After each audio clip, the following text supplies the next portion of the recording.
ugumu wa dhambi ya uasherati na uzinzi katika kuitubia. Kwa unapotaka utende, usitende tu kwamba nitatenda, nitatubu. Usiseme tu nitatenda, natubu. Tutaangalia gharama unazotakiwa uzichukue unapotaka ukatubu. Sasa kama pia utakuwa unaziweza hizo gharama, sawa, nenda katubu. Wewe ambaye uziwezi, basi usifanye. Kwa hutafanya kwa sababu tu ya dhambi. Utafanya kwa sababu ya madhara, lakini utafanya kwa sababu ya ugumu wa njia ya kutubu ili usamehewe. Mungu anasamehe kila dhambi ambayo mwanadamu anaweza katenda. Mungu anasamehe isipokuwa tu ile moja ya kukufuru. Lakini lazima uhesabu gharama, utaratibu na vigezo na masharti vya kutubia dhambi lazima vifuatwe. Sema amina. Sasa unaiona dhambi ambayo Daudi alifanya mama yake ilimwathiri Daudi. Haikuishia tu kwa Daudi. Angalia kitu kingine kizuri hapa. Ilienda mpaka kwa watoto wa Daudi. Na ndio maana huku tutaangalia vizuri. Kwa nini Daudi mbona alitubu? Sasa kwa nini inaenda mpaka kwa watoto? Hakutubu. Na ndio hapo ambapo utaelewa kwamba watu wengi wanafikiriki wametubu, na hata kama wametubu utakuta wanatubu kibinafsi. Hii ni dhambi ambayo ni hatari, kwa sababu madhara yake hayakuhusu wewe mwenyewe binafsi, yanaenda vizazi na vizazi. Sijajua, yamkini Daudi alitubu akajisahau, akatubu mwenyewe, hakutubu kwa wale watoto wake, na ndio maana madhara yalienda mpaka kwa watoto.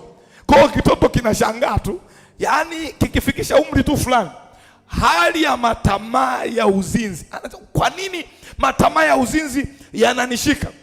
Dhambi kuna mtu alitenda dhambi na akatubu kibinafsi. Alipotubu kibinafsi, yale matokeo yalienda kwa watoto wake miaka ile ile. Naliwahi kuambia mtoto mmoja huko nilikowahi kuzaliwa, sema amina, sema amen, sema amina, alipata mimba akiwa form 2. Sema amen. Alipata mimba, huyo ni mama mtu, alipata mimba akiwa form 2. Mtoto aliyezaliwa na mama yake aliye form 2 naye akaja akazaa akiwa form 2. Kuna mtu mwingine anakuambia hayo mambo ya agano la kale, sijui na nini, tuko kipindi cha neema. Ni agano la kale, matokeo wewe uyaoni kwenye maisha ya sasa hivi. Kuna mtu mwingine mimi sijui nimeokoka, sijui. Yasikilize vizuri, kwa sababu usije unafanya makosa wakati kwenye mitaa yetu tunaona haya matokeo. Kwa nini haya matokeo yanatokea? Maana yake kuna vitu ambavyo watu hawahesabu gharama. Lakini sawa, Mungu anasamehe. Utaratibu wa kutubu juu ya jambo hili upoje? Watu wengi wanapoingia hata kwenye toba, wamefanya makosa haya, wanaingia kwenye toba za kibinafsi. Wanatubu kwa ajili yao wenyewe, hawatubu kwa ajili ya vizazi vyao, hawatubu kwa ajili ya watoto ambao hawajazaliwa, hawatubu kwa ajili ya watoto waliozaliwa, hawatubu kwa ajili ya wajukuu. Kwa hata kama wewe utatubu, utashangaa ile ngoma inaanza kutesa watoto wako.